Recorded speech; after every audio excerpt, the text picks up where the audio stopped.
So last year I started a series on my channel which I called Book to Drama, which was basically meant to be a marriage between my love for books and my love for Asian dramas. So you're looking K-dramas, C-dramas, Jodoramas, Taiwanese dramas, Thailand dramas, etc.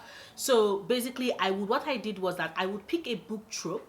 I will pick a book or 2 or 3 books that fit that trope, and then I will talk about the Asian dramas that also have that trope. So if it is that you like a certain trope in books, you could also consider these dramas that I've talked about. Most of these dramas are dramas that I've watched and I highly recommend. So it's just, like I said, a way for me to bring my two loves together. So for today's edition, I will be looking at the gender bender trope, aka when you have a girl decide to dress up as a boy for certain reasons, or a boy decides to dress up as a girl for certain reasons. So here is that video.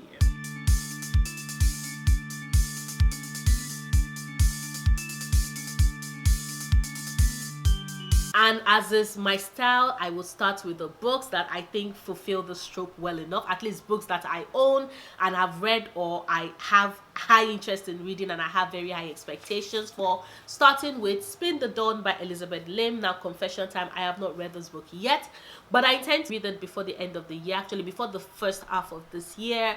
This book is basically a Mulan retelling meets Project Runway. So you have a girl who dreams of becoming a royal tailor, but the problem is that that position is almost always filled up by men and she's clearly not a man. So what she does is that she ends up going into the palace of the king disguised as a boy, and when she gets there though, she has to basically undertake 3 major challenges. She has to make 3 gowns, one from the laughter of the sun, the second from the tears of the moon, and the third from the blood of the stars. So think of it as, oh, Project Runway raised to a power of a 10,000, because that is definitely the supernatural bent of the story. I have wanted to read this ever since I heard about it. It just took a while for my copy to arrive. My copy didn't get to me until like way later in the year, so I'm very excited that it's here now and I get the chance to read it. It's also, like I said, also inspired by Mulan, and Mulan was my favorite Disney cartoon animation growing up. I loved it. I've watched it like multiple times. She's my favorite Disney princess. Like, I love her so much. But definitely a book that fulfills the trope, the gender bender trope of you know, a girl disguising as a boy, is going to be Spin the Dawn by Elizabeth Lim. A second book that fulfills that trope is To Best the Boys by Mary Weber. In this, we have Ren, who wants to be a forensic scientist. People in our city, in our area, are dying in rapid numbers to an illness that will soon claim her mother's life. So she's very invested in finding a cure, and she believes that if she's able to go to the STEMWIC University, which is this university for like advanced placement type students with a chance to, you know, study science and what it is that they want to study, she believes that if she's able to get her way in, it will be the first stage towards her getting a cure for the plague. The only problem is that STEMWIC is an all-boys academy, and 2, they only accept scholarship students. So every single person that wants to apply to study at STEMWIC has to go through this trial, through a maze, whereby their intelligence, their knowledge, everything will be put to the test. If you fail, you die. If you succeed, you pass. And if you pass, you're able to get into STEMWIC. And she really, really wants to go. But like I said, STEMWIC only accepts men, so she disguises herself as a boy, herself and her cousin Selene, and they enter the labyrinth in order to hopefully get her that reward and get her into STEMWIC. I love the fact that she's a girl that clearly loves science. She's really into science, she's really nerdy, and she's very, very intelligent, way more intelligent than a lot of the boys that sign up for this thing. And she refuses to let anybody make her feel less than just because she's a woman. She has the brains, she has the tenacity, she's willing to do whatever it takes to get her dream, and she's willing to pretend to be a boy to get there. Like, I definitely enjoyed this trope, and this book had it aplenty.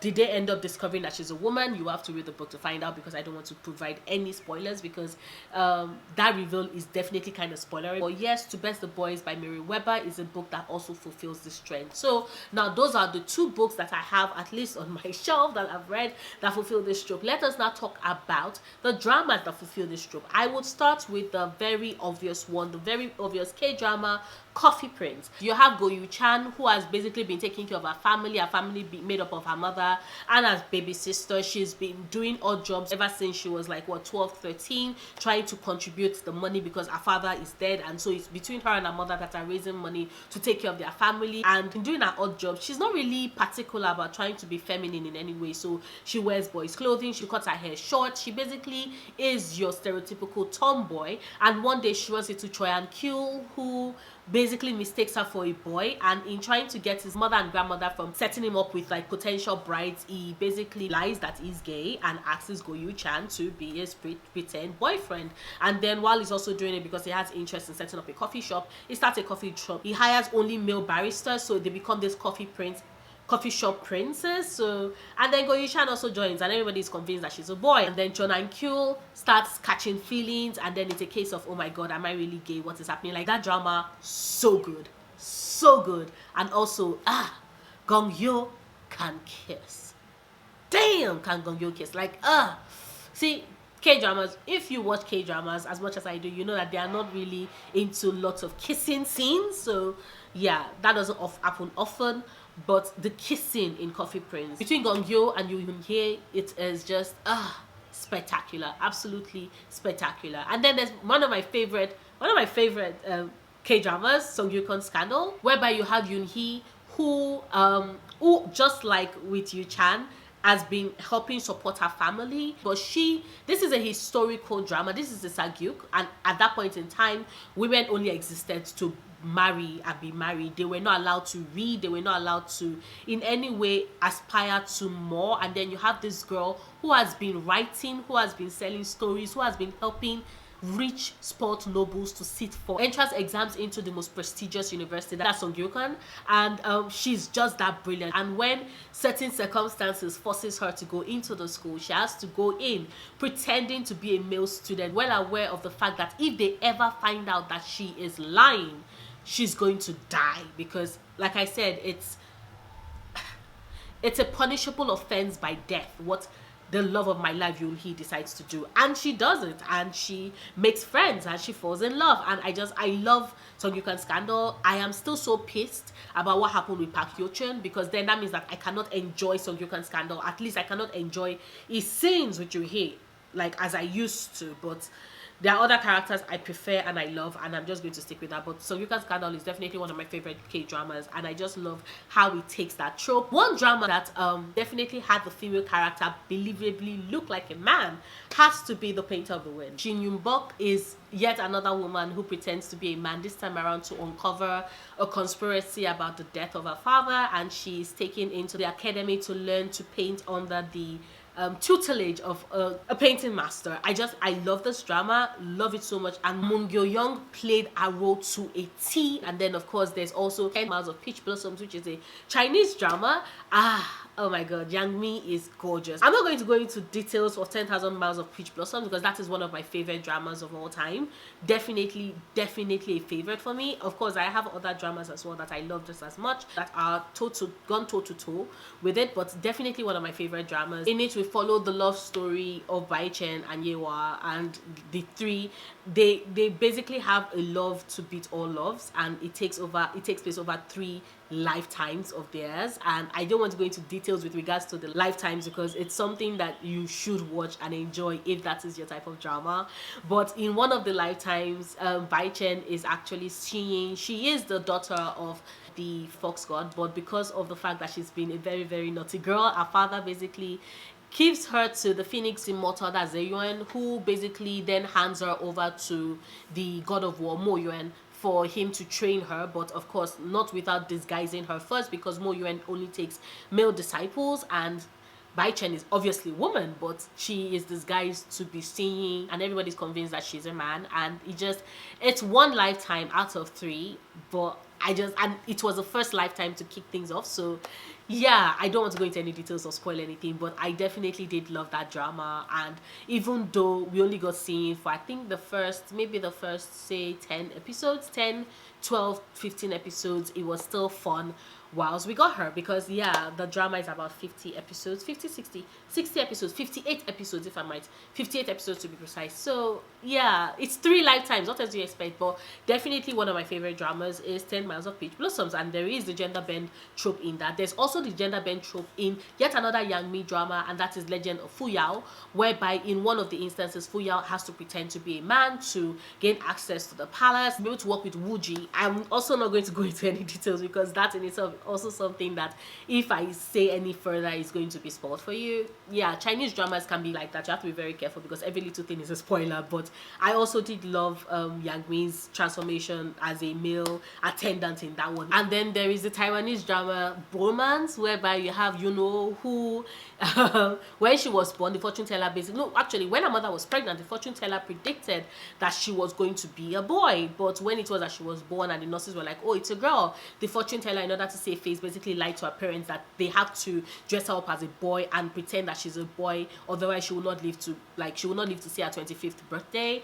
And so her parents do that, and she's basically raised like a boy. She dresses like one, she fights like one, she's in all aspects one, except for the fact that she's not a boy, she's a girl. And one day she saves Dusi Feng and his sister, and the sister basically has a crush on her, and she and Dusi Feng become sworn brothers. But then feelings start developing between her and Dusi Feng. And like, I always love it when dramas are like that, because guys like, am I gay, am I straight, what is happening, oh my god, do I love him, do I not love him, is this beyond like brotherly bromantic love? It's always so much fun. But I enjoyed Bromance. I really did. I did like it. I liked how light it was, and I also liked the fact that there were so many kick-ass fight scenes in it. But also Yanuo was really as a character very entertaining. I think I would give kudos to Megan Lai for giving us that believable of a character, and our chemistry with Byron Chen was just perfection, absolute perfection. And of course I can keep going on and on. There's also the gender trope in Love in the Moonlight with Ongaron and Yi Young.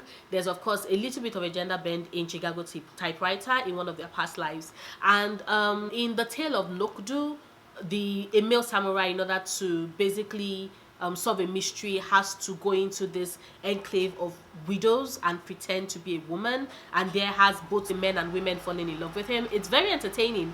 I have not watched it yet, but I have it on my to watch list for early part of this year to watch it.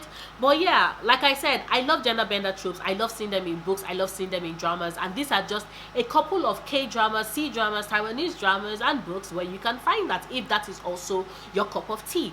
If it is, let me know down in the comments down below. If it is that there are other tropes that you love, let me know down in the comments down below so that I can like be able to fit it into my next videos, because I do have quite a long list of tropes that I want to tackle in this series, and it's just so much fun being able to geek out about the two things I love, dramas and books. But yeah, that is this video. If you liked it, please do not forget to give it a big thumbs up. Check out my other videos, subscribe if you want to. I make new videos every Sundays, Wednesdays and Fridays, and I'll see you soon. Until then, stay passionate, love books, love yourself. Bye.